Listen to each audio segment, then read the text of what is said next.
வாங்க இன்னைக்கு நம்ம பிளாக் ஃபாரஸ்ட் கேக்கு எப்படி செய்யலாம் பார்க்கலாம். அதுக்கு ஃபஸ்ட்டு பால் வந்து 10 ரூபா பாக்கெட் 2 பாக்கெட் ஊற்றிருக்கேன், 200 மில்லி. அதில் கொஞ்சம் எசன்ஸு, வெண்ணிலா எசன்ஸ் கொஞ்சம் கலந்துக்கணும். அதுக்கப்புறம் ஆயில் ஒரு 200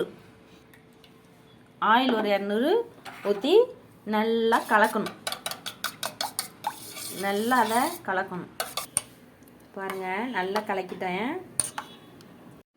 இப்போ கொக்கோ பவுட்ரு அது வேணும். கொக்கோ பவுட்ரு இல்லைன்னா நம்ம சாக்லேட் போட்டுக்கலாம். இப்போ எங்கள் கொக்கோ பவுட்ரு இல்லை, நாங்கள் சாக்லேட் போட்டு அதுக்கிட்ட நல்லா கலக்கிறோம். கலக்கியாச்சு. சாக்லேட் பவுட்ரு போட்டு நல்லா கலக்கியாச்சு. தனியாக ஒரு பாத்திரத்தில் அதை கலக்கி வச்சுருக்கு தனியாக. இதில் ஒரு பாத்திரத்து தனியாக மைதா மாவு 250 கிராம், பேக்கிங் சோடா கொஞ்சமாக, உப்பு ஒரு கொஞ்சமாக,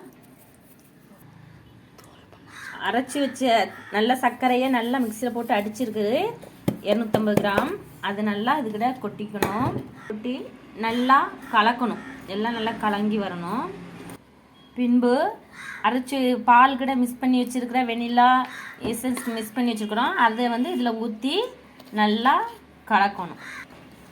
இது வந்து எப்படி வேணாலும் கலக்கலான்னு கலக்கக்கூடாது. ஒரே எந்த இடத்துல ஃபஸ்ட்டு சுற்றுறோமோ அதே லெவலில் தான் நம்ம சுற்றி வரணும். அப்போ தான் அது வந்து நல்லா மிக்ஸ் ஆகும். இஷ்டத்துக்கு இப்படி அப்படி மாற்றி சுற்றக்கூடாது. ஒரே லெவலில் தான் சுற்றிட்டு வரணும். இப்படி சுற்றணும்.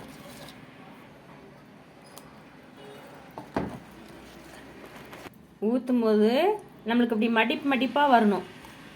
நல்லா பாருங்கள், மடிப்பாக வரணும். அந்த லெவலில் நம்ம இதை வந்து கலக்கணும். இப்போ குக்கர் எடுத்துக்கிறோம். குக்கரில் உள்ளுக்குள்ளே நல்லா தூள் உப்பு போட்டிருக்கிறோம். போட்டு உள்ளுக்குள்ளே ஒரு சின்ன மூடி வச்சுருக்குறோம். மூடி வச்சு தனியாக ஒரு 5 நிமிஷம் சூடு பண்ணணும். விசில் போடாமல் தான் சூடு பண்ணணும். இப்போது ஒரு பாத்திரத்தில் ஃபுல்லாக நல்லா நெய்யை ராவிட்டு, நெய்க்கு மேலே என்ன செய்யணும், மைதா மாவை கொஞ்சம் அப்படியே தூவணும். நல்லா தூவி செஞ்சு வச்சுருக்கேன். இப்போது செஞ்சு வச்சுருக்கிற எல்லாத்தையும் உள்ளுக்குள்ளே நம்ம ஊற்றுறோம்.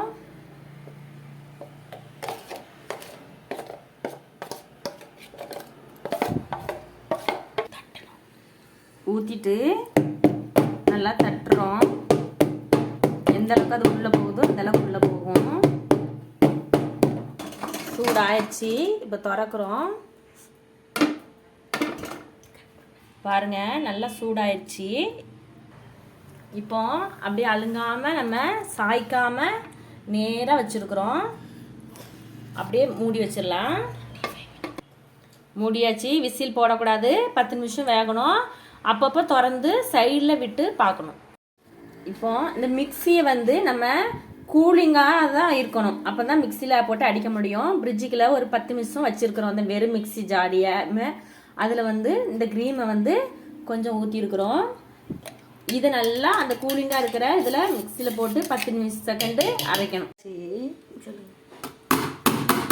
ஆனால் ரொம்ப சிறப்பான கேக்கு நமக்கு வரலை. அதனால இதை பார்த்து செய்யாதீர்கள். Mission failure. எல்லாம் வேஸ்ட். ஃபெயிலியர் கேக்கில் நம்ம டிசைன் செய்ய போகிறோம்.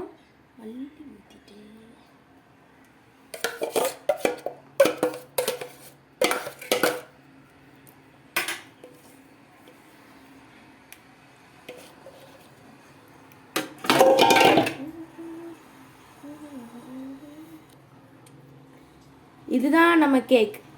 பிடிச்சிருந்தா லைக் பண்ணுங்கள், ஷேர் பண்ணுங்கள், சப்ஸ்கிரைப் பண்ணுங்கள். இதனால் இனிமேல் நம்ம யாரும் வீட்டில் கேக் செய்யக்கூடாதுன்னு உறுதிமொழி எடுத்துக்கலாம்.